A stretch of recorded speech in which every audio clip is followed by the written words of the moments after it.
Welcome to this week's Aiding Your Game. We're going to do a three-part series on religion in D&D. This week we're going to focus on adding character religion to D&D.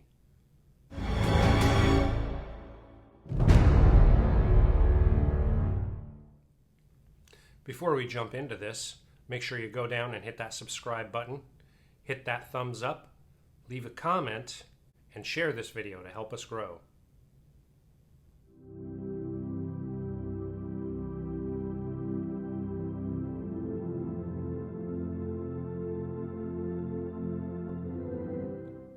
Now, regardless of the character's class or the player's religious affiliations, exploring religion with your character is a great way to enhance storytelling opportunities that can propel your game into epic opportunities in fantastic directions, which can be as stereotypical as fighting off skeletons in a cemetery, or as atypical as exploring the outer planes for a relic.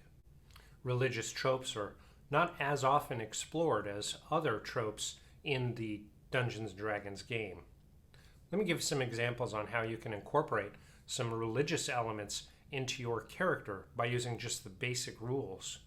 So players, if you have a character, regardless of class, who chooses the acolyte background, generally serving as temple officials, not clerics per se, but performing rites, conducting sacrificial rites, and overseeing sacrifices at the temple on behalf of that temple's worshippers. The bonds associated with an acolyte character give a fantastic opportunity for some very imaginative backstory ideas, especially when you share those with the dungeon master, who can incorporate those into the story arcs and the game world at large.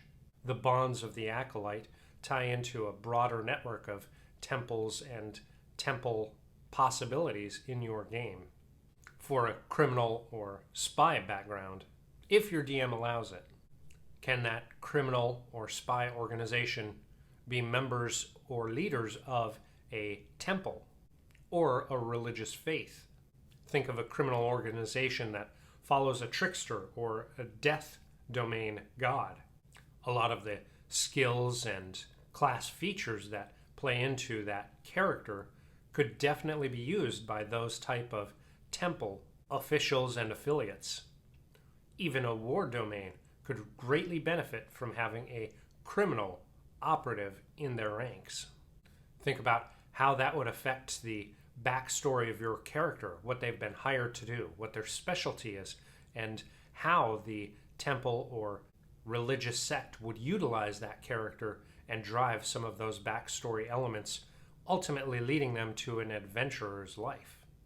If you choose a folk hero background, a folk or rural temple would be just as apt as the general populace to really look at that character as their champion. And your defining moment may very well put your character and their backstory into focus as either a positive influence to the temple's teachings or opposition to that temple's teachings. How would that generate them leaving that folk hero background to become an adventurer at large? With a noble background, oftentimes church and state powerhouses are at odds with each other, trying to get the one leg up, keeping things separate but close because they're both leaders in their own rights. How does the predominant religion and religious hierarchy interact with the noble houses of the kingdom of the state?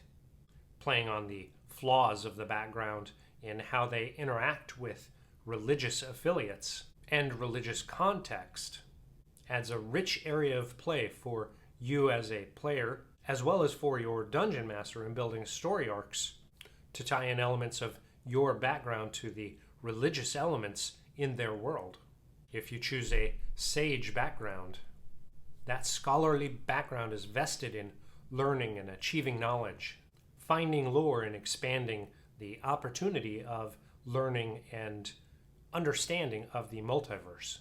And temples, historically anyhow, have been great centers for hoarding knowledge and texts of great importance, whether it's for spiritual opportunity, items that may be deemed too spiritual for the general populace to understand and comprehend and have access to, or items that could be damning for the populace and locked away for the populace's own safety.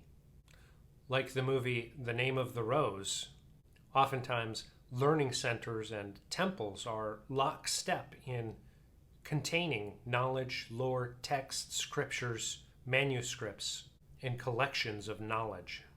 Think of how a sage's specialty could be enhanced with access to or search of a monastery's tomes that are not accessible to the general populace at large. This could put that character at odds against temples who are not allowing access to those tomes, or put them on a path of a guardianship or searcher for a temple at large.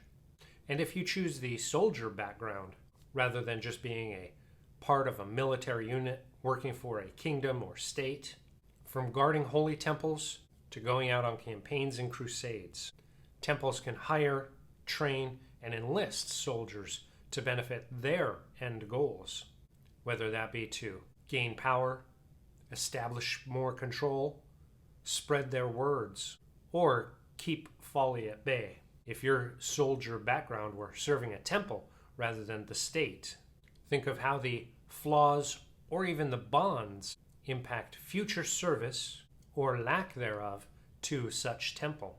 Would that soldier background choose king over church like a Three Musketeer, or church over king like a crusader? Now, with all of these background opportunities tied to religion, provided your dungeon master is on board with it, think of opportunities for them to explore recurring characters, themes, locations that have a religious tie, and how would that impact the overarching story and end goal of your campaign. By exploring religion as a facet of your character generation and character background and backstory, many of the story arcs, tropes, and story progressions that are begrudged online as being too cliche, overdone, repetitive, can change dramatically. Oftentimes, especially in Dungeons & Dragons, the religious aspect of the game mechanics or story possibilities are really overshadowed by the sense of medieval kingdoms and city-state type of locations and power struggles. Generally, this leaves a broad area of opportunity unexplored and often avoided by dungeon masters as well as players. While you don't have to have a cleric or paladin to enact religious aspects to your character, with a pantheon as vast and diverse as you find in the Forgotten Realms official materials, not only the deities, but the temples themselves, the worshippers and followers of those deities, the goals and ambitions of those followers, the locations of previous temples, secret sects, even cults can be fantastic fodder for you to explore in your own character's development, progression, and story arc. If you're more interested in storytelling and role-playing aspects of the game than just pure mechanics, throwing some change in there and having religion be a factor of your character's actual background, build, desires, and goals, or even avoidance of religion.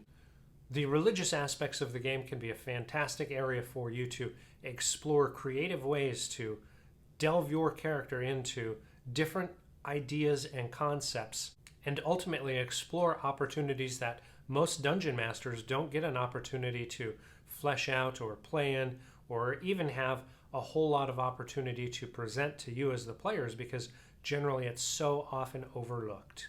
Regardless of whether or not you bring alignment into play, whether your paladins and clerics gain their powers from the divine or not, religion as an aspect of your player character can enhance the storytelling opportunities that you and your dungeon master and your entire party can partake in, leading to new opportunities to explore NPCs, locations, story ideas, magic items, artifacts and relics, and by utilizing your character's background and base storyline being integrated with some type of religious twist, you can facilitate those stories going from the beginning all the way to the end of your character's story arc and your campaign. So as you're rolling up your next character, take a look at the list of the deities and demigods available to you. Coordinate with your dungeon master and find out what pantheons they support and allow in their game, and look at the opportunity to weave some of that rich and in-depth lore into your character. I guarantee you, especially if you're into the role-playing and storytelling element of your Dungeons & Dragons game, you're going to find a fantastic opportunity to explore new story themes that you never thought possible. Leave a comment below if you explore religion with your character and their story arc. Let me know what you enjoy about it, where you have challenges with it, and what you'd like to see occur due to religion being used in your character and game. Thanks for watching our video. We hope you enjoyed it, hope it was enlightening and informative. Here's another video we think you may enjoy. Make sure you hit the subscribe button to help us grow.